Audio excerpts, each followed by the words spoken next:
beach accessories, bags and wraps and cover-ups and whatnot. And it's a great little shop if you're heading down to the beach to stop at. And you could also go online. It is rivieratowel.com. And we're talking with Albert. His young son Marco is in studio with us also. Boy, it is so great to talk to you. And we will be down there because we're trying to promote our local businesses post of Thomas and Fire. I live on the beach, and I'm always looking for a better beach towel. And, of course, you can bring your access card, and we'll give you 25% off Oh, your that's first fantastic. purchase. Yes. Oh, that is actually. Hey, thank you very much for joining us today. Once again, it's rivieratowel.com is the website.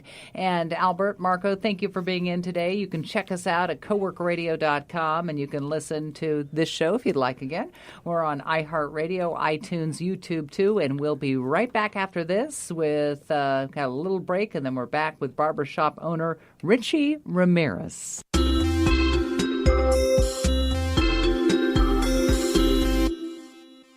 Hi, I'm Dan Farrick, Managing Director of the Impact Hub Santa Barbara. Come visit us and find out why co-working spaces are booming. Our 2 locations in the Funk Zone and downtown Santa Barbara offer private offices, permanent desks, and a variety of co-working memberships starting as low as $60 a month. Mention Co-work Radio when you book our tour, and we'll give you 10% off your first 6 months of membership. Join a community where you can live and work smart.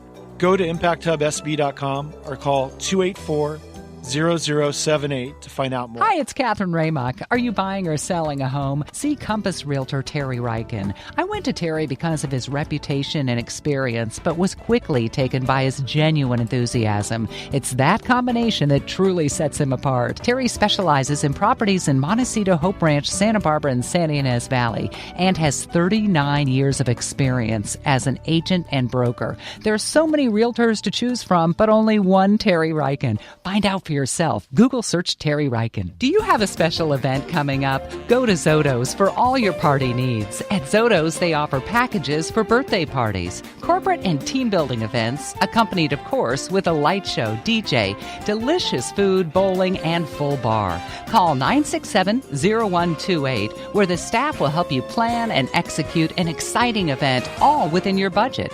Go to Zotos.com to book your party now, because when you're having an event, it's got to be Zotos. Koto Group. We are a boutique property management firm located here in the Central Coast. We are small enough to prioritize your business and large enough to match the right tenants with your property. Koto Group. We work for you 24/7 with around-the-clock marketing and emergency service. At Koto Group, we use leading-edge software, making us efficient and cost-effective. Koto Group. Property management for the 21st century.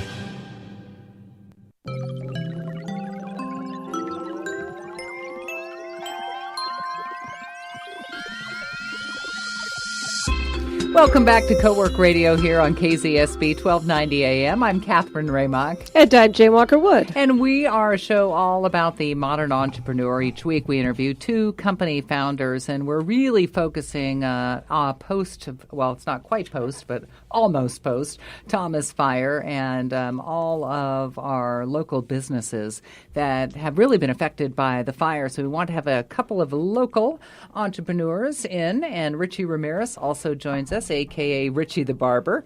Richie started his successful barbershop 7 years ago. He's got 6 barbers, including some ladies, which we're going to talk to you about, which is so cool. You've just been nominated for an Entrepreneurship Award by Young Professionals Association.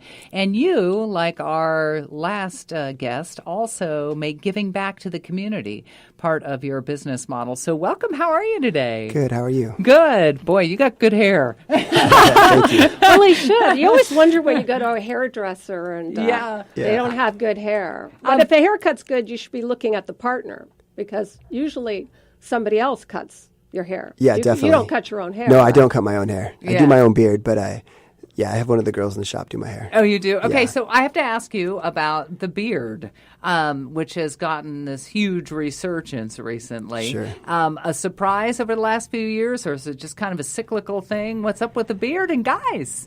You know, I just think it's very trendy right now. It's something that guys are doing, and it looks good, and I think the girls like it. You Yeah. know, I definitely feel like it's something that We're going to get a lot of girls calling in now. I like this kind of beer, not that kind of beer. Not when it's too short, because then it's, harsh. Yeah, definitely. It's got to be a certain length and definitely groomed. They want something that's cleaned up. They don't want something that's out of control. Well, you haven't seen Jeff Bridges recently, have you? I have not. Maybe he's getting ready for a part. Maybe he is. No, but there's a lot of those really big beers, So you started your business 7 years ago. 7 years ago. And you had, from where? Had you been an entrepreneur prior to that, started your own businesses at all? Or is this new for you? So I was working at Montecito Barbers. I worked there for 5 years. But before that, I was in San Luis Obispo, which I was working with a buddy in a barbershop there. He kind of got me started, and then came out here, started working at Montecito Barbers, and then there was a couple events happened, and I ended up working down the street. And ever since then, it's been great. I mean, the community has been very supportive, and having your own business, it is hard, but you have to you look at it, and then you outweigh everything. So, the good times are always outweigh the bad times. Now, I imagine you, like everyone else, had to close down for a few days for the Thomas fire. We did. Are you prepared for emergencies like that? I mean, savings in the bank. I mean, I'm wondering how people are handling this financially, especially with Christmas season. Definitely for me, I do have money set aside for emergencies. Very smart. But it's still hard. We had to shut down for a total of 5 days. And then there was a week before that of business where there was nothing because just nobody was in town. So we lost about 2 weeks of business during one of our busiest times.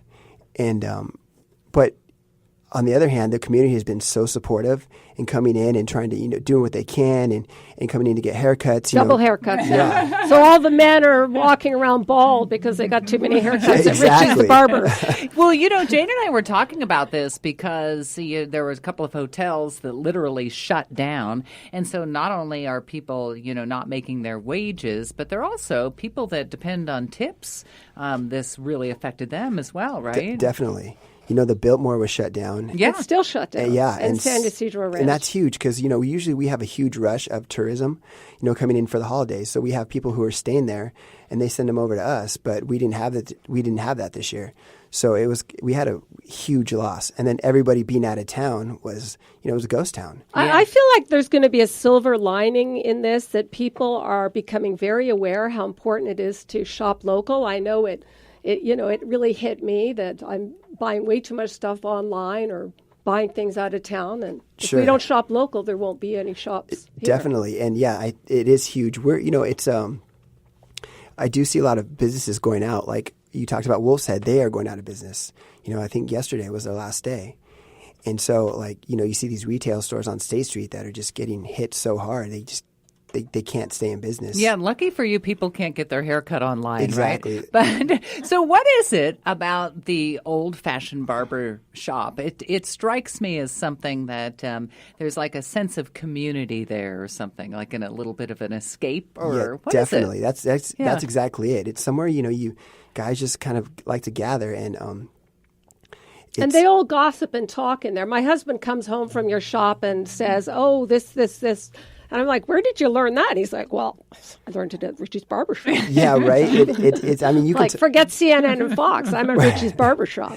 Yeah, it's a really cool vibe. You come in and it's relaxing. For a lot of guys, it's their 30 minutes of time, out of what they're doing all day long, whether it's work or whatever they have going on. But they can come in for that 30 minutes and relax and just, take a load off. You employ 6 people, and I read women as well. Yes. So how do the guys in the barbershop respond to ladies being there? Because it seems like it's sort of been a male exclusive attractive place ladies. for a while. Yeah, that just that kind of just happened. It just was something that I didn't plan, but it ended up happening. I was having girls work in the shop, and guys would come. They were just like helping me. It was like taking phone calls and appointments.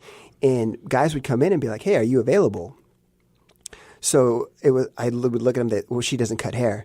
But eventually it was like, "Hey, do you want to go to barber college and become a barber?" So that's how long is barber college compared to ladies' haircut college? If you go full time, it takes about a year. Oh, wow. Yeah, so that's full time. But we offer an apprenticeship program. So the apprenticeship program it was 2 years long. But you work in the shop the whole time. So you're building your clientele rather than just going to school for a year and then coming back with your license. Now, do you ever get any strange requests? Like I read that in China, they shave the insides of the eyelids. I'm serious. What? Supposedly cleans the ducts out. Anyway, ophthalmologists are recommending you don't do it, but I did read that. Barbers do that in China. Yeah, we don't get anything that wild, but we do have some guys want their back shaved sometimes. That's kind of the weirdest and one I guess we've gotten. The ladies don't want to do that, right? Yeah. It just depends, What has surprised you? You were just nominated for the Entrepreneurship Award by the Young Professionals. What surprises you about running your own business, employing 6 people? Is it more difficult than you thought, or is there something that you wish you knew before you had taken on this venture? It's just every day is a new challenge. Every day that you come in and you open up your doors, it's a new day. And that's the way I kind of look at it. Every day I come in, I open my doors, and it's okay, here's a new day. So it is very challenging. There's so many different factors that play into running your own business. Everything falls on you. So if my staff is not busy, I feel like it's my fault. Like what can I do to help my staff be successful? What sort of marketing tools have you used to help them? We do. We are a lot word of mouth, but we also have we have a website, we have Facebook, we have Instagram. We send out an email once a month. That's all we really do, but most of it is word of mouth. Now, you're on Coast Village Road in Montecito, which is very expensive real estate. Why did you choose that location? Because prior I had been in Montecito, so I had built up a Montecito clientele. So it was easy for me to move down the street and keep all my clients. And it is expensive, you're right. It's gotten more expensive with the remodel of the building and, just the streets getting really built up. So it has gotten a lot more expensive. But Montecito is where my clients are, and that's where I needed to be. If I would have gone to Santa Barbara and opened a shop, I probably would have lost 50% of my clients just due to location. So you must have, obviously, a formula, business model formula, that you have to actually have how many haircuts per day and then per month. So I'm sure you're definitely sort of counting that. Are you also in on this? By the way, we should tell people you're located at 1187 Coast Village Road. Are you in on this serving beer and wine, and how has that changed things? I know that was a fairly new regulation. Yeah, it was fairly new. We were kind of doing it before. It was kind of like an unspoken, you didn't really talk about it, but we were able to serve, a beer or two. But now that it's open to everybody, it's great. It does help. It's just another service that you can offer your clients. And are there any retail items you sell in there as well? We do. We have just our product line. We have a Richie's product line. And then we have your own product line. Yeah, we do. And then I also carry Aveda and Baxter. So we have 3 different product lines that we carry. And we did for a while, we did the clothing we teamed up with Wolf's Head. I've teamed up with Sean Stussy and his line, S-Double, some Mitchell and Ness stuff. But it's hard. The retail is hard in the stores. I just feel like retail is really hard. And so that's why I feel the service industry does okay still. Yeah. We love to learn new things here. And and I saw Jane's eyes open wide when I asked you about the history of the barber pole. Of course, the red and the white that swirls around. And it has something to do with, it's not really the greatest story about blood, right? Is that right? It was for... What is it? Yeah, what? It's, it was for bloodletting. Uh-huh. They would let... they would bleed people. That's how they get when they were bleeding people. And the blue is when for... they were sick. Yes. Was the idea. Mm-hmm. Yes. And they also did dentistry also. They would pull teeth. And some people believe in this bleeding. They do the leeches on the back. Well, that's where, and so it's swirled around with the white. See, and because hence I'm from the barber Canada, pole. if you want it's the bloody leeches, towels. just go in the water. It's the towels that were bloody. So is it hard to still find an original barber pole? And the ones that we see, are they sort of modern, or are they? There's both. You can search. I mean, there's it just depends what kind of barber pole you're looking for. There's you can find one like at an antique store, Or you can go online. There's We more can't modern go ones. online. We're not doing online. Oh, that's right. 60 days. But we can get our hair cut. How many percentage of women actually come into a barber shop? Are there? We do have some women that want to come in for like a shorter men's cut. I'd say it's not very often, but there is women that do come in and would like a shorter haircut. We are talking with